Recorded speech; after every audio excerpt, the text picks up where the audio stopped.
নতুন তাই না? আরে নতুন মানে তো আমাকে মেহমান, আর মেহমানের মেহমানদারি কিভাবে করতে হয় আমার খুব ভালো করে জানা আছে। মাত্র এই কয়জন নিয়ে মেহমানদারি? আরে বাহ, কলিজা আছে ভাই, কই তুই? তার নামটা কি শুনি? কলিজাওয়াল।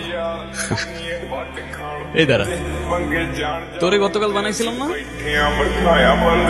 হ্যাঁ, এর মধ্যে হিসাব নিতে চলে আসছোস? আরে ভাই, হিসাব নিকাশ ছাড়া আজকে অনেক কিছু দিব আপনার, যা কল্পনাও করতে পারবেন না। ফ্রিতে দেবো আজকে, ফ্রিতে। ছোট ভাই, তোর বাপ কি তোর পেছনে ভান্ডার কে যেতেছে নাকি?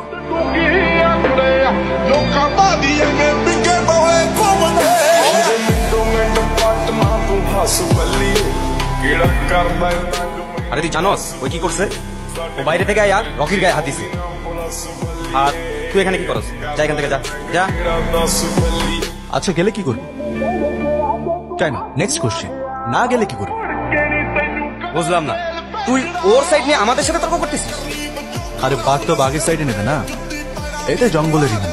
আর জঙ্গল ততক্ষণই ভয়ঙ্কর যতক্ষণ জঙ্গলে থাকে বাঘের বিচরণ। কিন্তু সেই জঙ্গলের রাজা কিন্তু বাঘ না, অন্য কেউ, এটাও মাথায় রাখিস।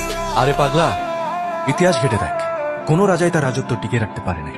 তোর রাজাও পারবে না। দাঁড়া, বাইরে জানাইতেছি। এই চল।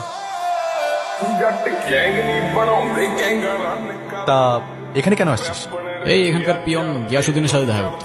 তুই ওনাকে যেটা বলতে চাইছিলি সেটা আমাকে বলতে পারিস। আরে না না, আমার ওনাকেই বলতে হবে, ওনাকে ছাড়া আমি আর কাউকে বলতে পারবো না। আচ্ছা, বুঝতে পারছি। তাহলে ভাই তুই চলে যা, কারণ গিয়াসুদ্দিন এখানে আর কেউ না। তোর মাথায় কি সমস্যা? এবার তুই থাকতো, তোর যা ইচ্ছা কর। এ তোর কি বাবা আছে? মৃত্যুর প্রহর গুনতে থাকা তোর বাবার যদি শেষ কোনো ইচ্ছা থাকতো কি করতি? ইচ্ছাটা পূরণ করতি নাকি লেজ গুটায় পালাইতি? তুই আমার বাপকে আমার সামনে নিয়ে গলা টিপে মেরে ফেল।